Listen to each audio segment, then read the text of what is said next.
Fala galera que já é inscrita no Pautas e Táticas ou que vai se inscrever assim que o vídeo acabar, vai deixar o like, vai deixar o hype e vai compartilhar o vídeo com os amigos. Goleada brasileira no Mané Garrincha com dois tempos bem distintos. Um primeiro tempo bem sonolento e uma etapa final bem impositiva. Vamos falar um pouco sobre o que foi esse Brasil 4, Peru 0 em Brasília. O Brasil começou o jogo com 3 mudanças na escalação, né? Wanderson na lateral direita, saiu Danilo. Bruno Guimarães e Gerson de volante, saiu o André. E o Paquetá, que já iria sair de qualquer jeito porque estava suspenso pelo terceiro cartão amarelo. Também havia uma expectativa para uma troca de posições entre Rodrigo, Rafinha e Savinho, com o jogador do Real Madrid voltando para o centro do ataque, para que o do Barcelona voltasse para a direita e o do City fosse fazer à esquerda. Mas o que se viu foi a manutenção das 3 posições em relação ao jogo passado. O Savinho bem aberto na direita, né, deixando o Wanderson, apesar de mais ofensivo, ainda fazendo o papel ali do Danilo, né, como terceiro zagueiro. O Rafinha quase que como segundo atacante, né, mas ganhando a companhia do Rodrigo, que da esquerda centralizava, abrindo o corredor para as subidas do Abner. Então a gente tinha essa mudança para o 3-2-5 com bola. Nós chegamos a tomar um susto quando aos 11 minutos o Peru chegou a balançar a rede, lá ele, mas com um atacante em posição de impedimento. Então aquele gol não valeu e nem a finalização foi contabilizada na primeira etapa.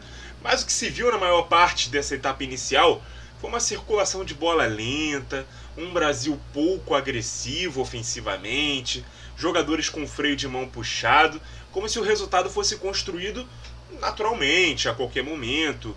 E os 76% de posse de bola que o Brasil teve na primeira etapa dizem bem o que foram esses primeiros 45 minutos de jogo.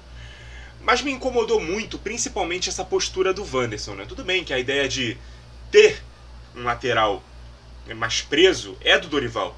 Soa muito como uma ordem do Dorival. Fique mais contido para que a gente tenha uma saída de 3, a gente equilibre o time, não dê tantos espaços assim nas costas dos dois laterais subindo ao mesmo tempo. Mas ao optar por um jogador com as características dele, e principalmente numa situação onde temos um ponta canhoto que corta todas para dentro, faltou a iniciativa do jogador de se apresentar para as ultrapassagens. O Peru não incomodou a defesa para termos essa necessidade de termos 3 jogadores presos na primeira linha, e se tivéssemos, tínhamos 2 volantes no time, né? Por mais que nenhum deles tenha ali aquela pegada na contenção, mas só de ocupação de espaço, o próprio Wanderson não tem essa pegada, poderia-se ter um volante ali na frente da trinca, com um desses elementos da trinca ser o volante, e aí ter essa subida maior, né? Essa aproximação maior dos 2 laterais ao mesmo tempo. Mas não foi o que aconteceu. O Peru sequer finalizou no primeiro tempo, né, com exceção do lance do gol anulado que a gente acabou de dizer. O Brasil, por sua vez, criou uma grande chance aos 23 minutos com o Rafinha, né? Depois de uma troca de passes bonita ali, a bola chegou nos pés do camisa 11, que finalizou forte, a bola explodiu no travessão.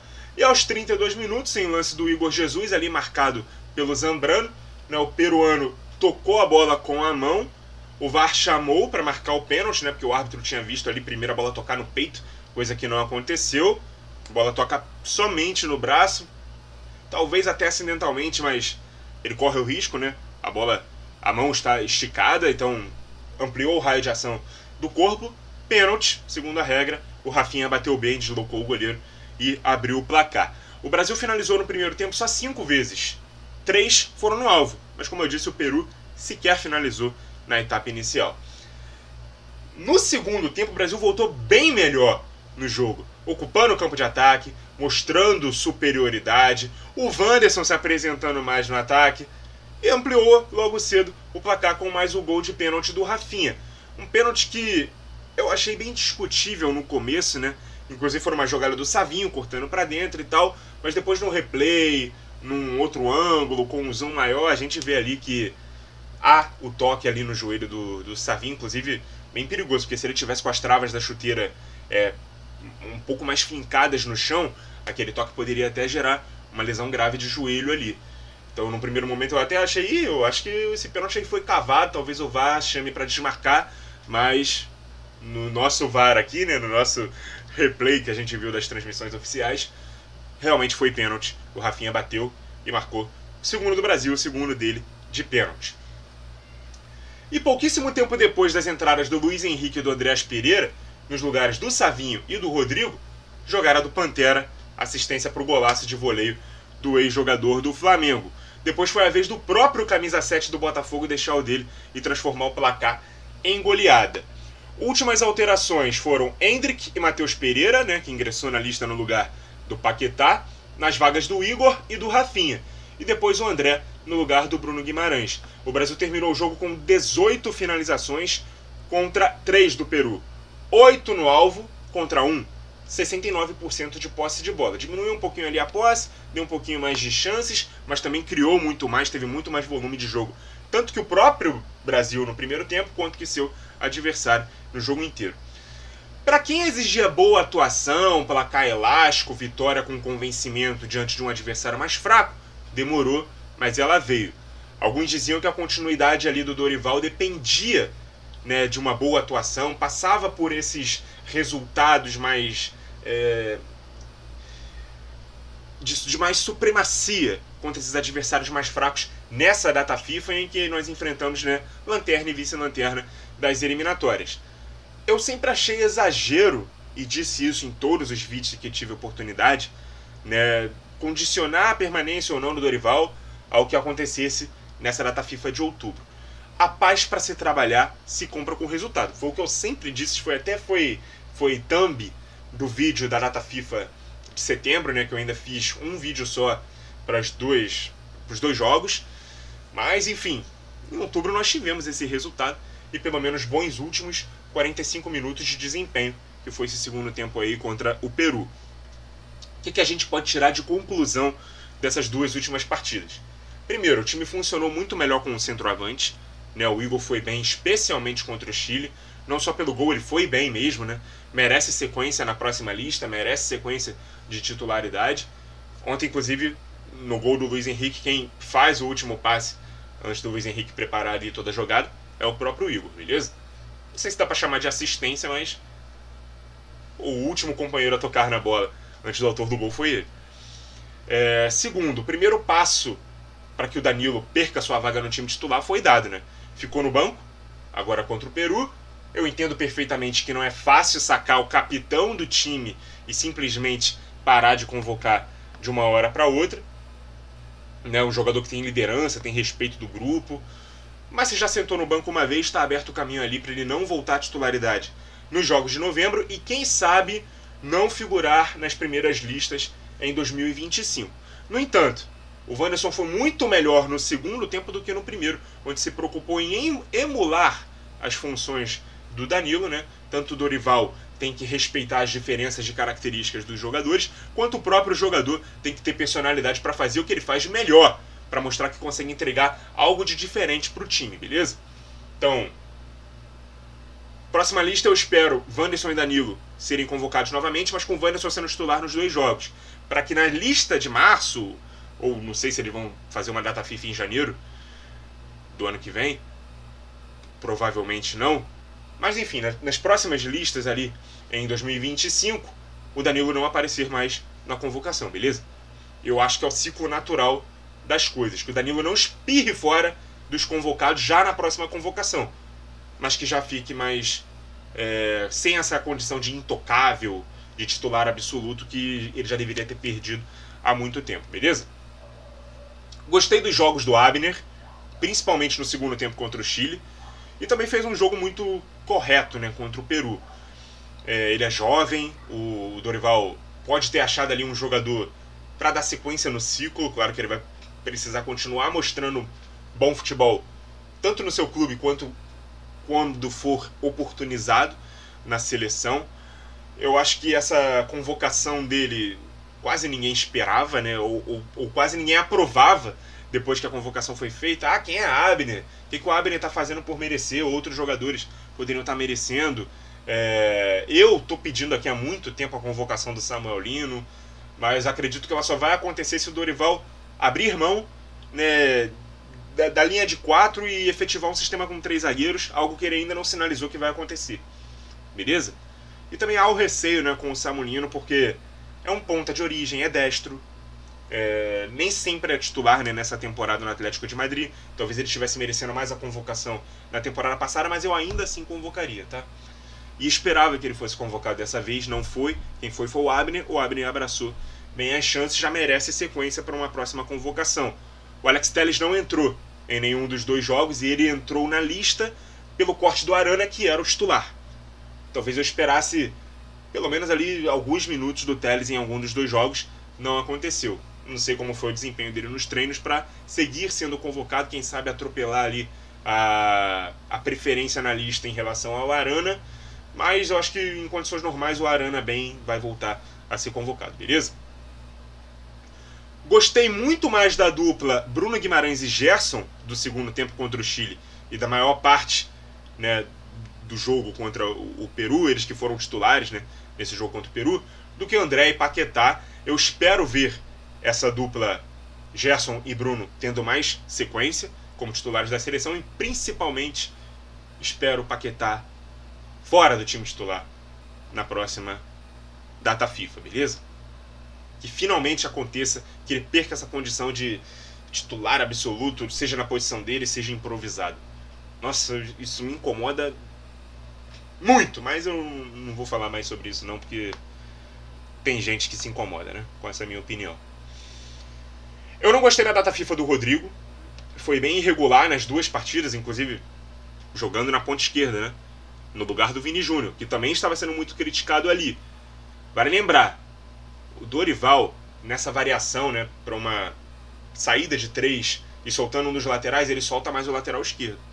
Com o Vini, era o Vini quem se aproximava do centroavante para se tornar um segundo atacante. Com o Rodrigo, ele se aproximava do Rafinha para se transformar num segundo meia.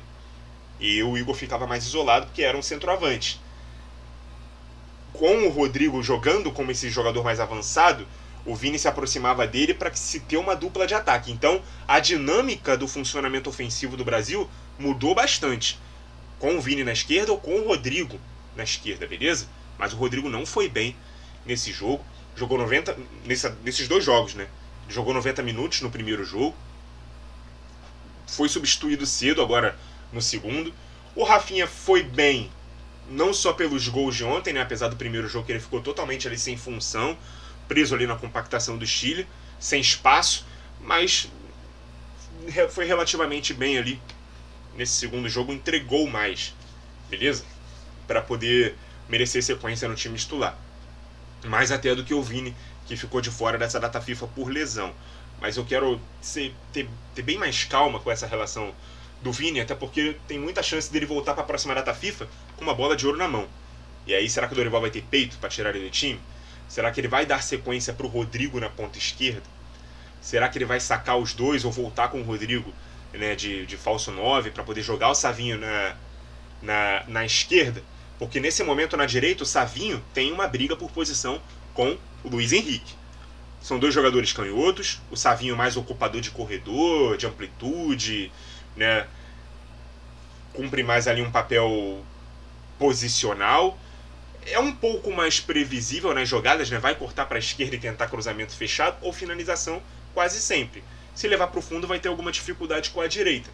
O Luiz Henrique é mais insinuante, aparece por dentro, fecha na área para tentar o cabeceio quando a jogada nasce no lado oposto, tem um balanço, ao meu ver, melhor no drible. É um cara, ao meu ver, menos engessado no X1, mais difícil para o marcador tentar gerar a bola, mas compatível com um jogo mais intuitivo e menos posicional. Eu não estou dizendo que o Luiz Henrique é melhor do que o Savinho, mas para quem acha que quem joga no futebol brasileiro não pode estar na seleção, ele deu uma boa resposta, com 2 gols e uma assistência em 2 jogos. Hoje ele rivaliza por uma vaga no 11 com um ponta do City do Guardiola. Eu ainda iria de Savinho, tá? E talvez até seja o caso de realmente se tentar o Savinho na esquerda, né? Porque ninguém ali tomou conta ainda da posição na ponta esquerda, em alguns minutos como ele jogava no Girona. Mas o Luiz Henrique está na frente de nomes como, por exemplo, o Estevão, né, que não teve nessa convocação. Hoje não se cogita o Rodrigo ou o Rafinha vindo fazer a ponta direita. Ambos disputam a vaga de 10 e não é exagero pensar que os dois, mais o Vini Júnior, quando voltar, brigam por 2 vagas no time titular, beleza?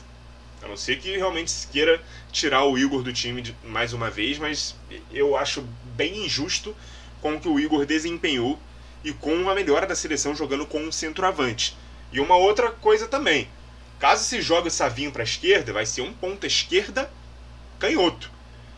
E aí talvez seja até a ideia de manter a ideia ali da saída de 3, mas prender um pouco mais o lateral esquerdo, não o direito.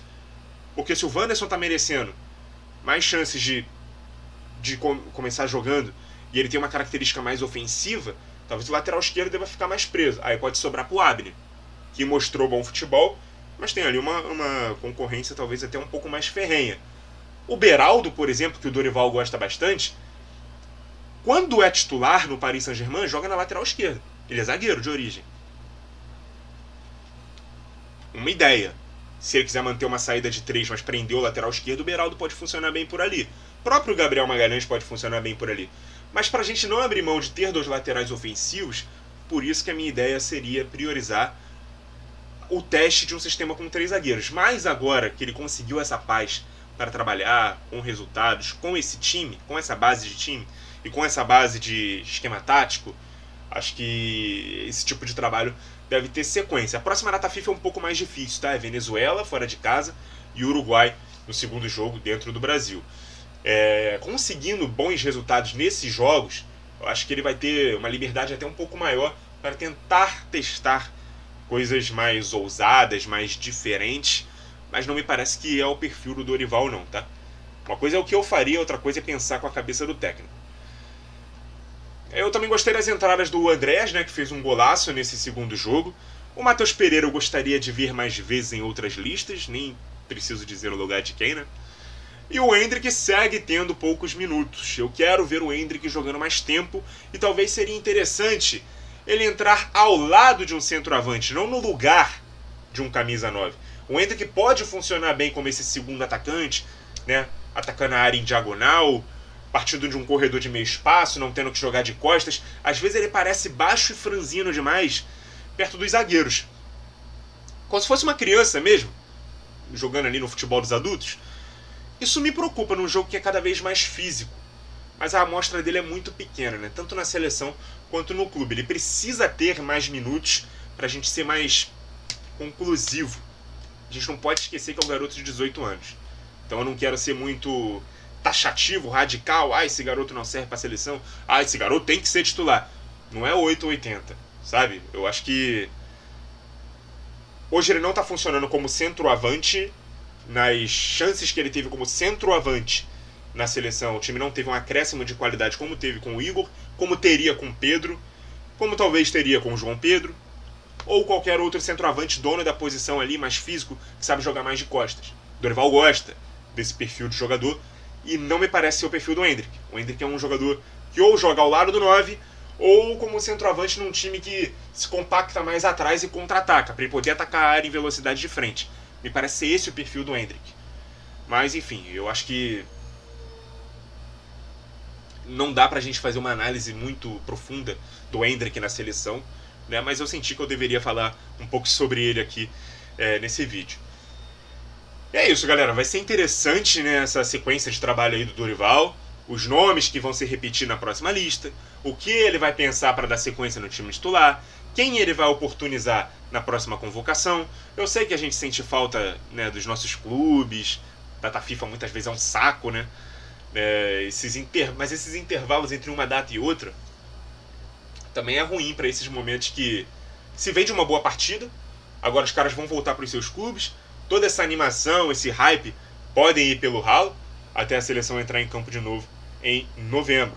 Mas pés no chão, 4-0 no Peru em casa tem muito mais cara de vitória protocolar, que demorou a vir, do que motivo de empolgação, rumo ao Hexa, como muita gente aí, não sei se brincando, não sei se muito emocionada com o resultado, já está falando na internet. Mas em vista do que estava, né, onde a gente mal conseguia vencer as partidas, temos umas semanas aí de paz para o treinador trabalhar até os duelos no próximo mês para fechar o ano de 2024 e carimbar a própria permanência no cargo para 2025. Muito obrigado a você que acompanhou o vídeo até aqui. Continue ligado no Pautas e Táticas e até a próxima!